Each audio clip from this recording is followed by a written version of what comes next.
Asante wapendwa nyote, ni Jumamosi Kuu, mkesha wa Pasaka. Yaliyo ndani ya liturujia ya leo yanatuambia kwamba usiku huu ni usiku mbarikiwa. Ni usiku uliojaa mwanga. Ni usiku wa neema, lile ambalo Adamu na Eva walitenda kwa kumwasi Mungu. Usiku huu limesamehewa. Hivi kosa la Adamu ambalo lilistahili adhabu kali, usiku huu tunaambiwa kwamba Mwenyezi Mungu alihurumia udhaifu wa mwanadamu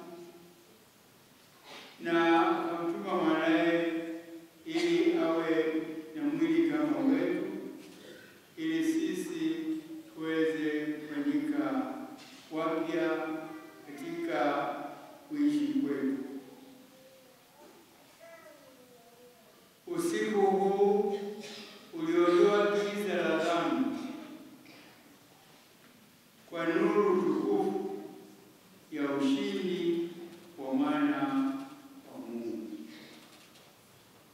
Pendwa, basi kwa ufupi tu, maadamu liturujia yenyewe inajieleza na mtevu kwamba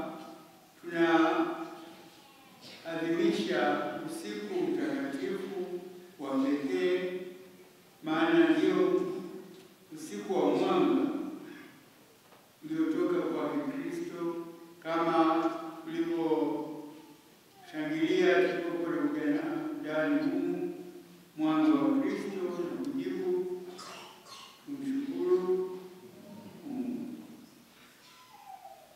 Ni mwanga wa neema, tunafuta dhambi. Ni mwanga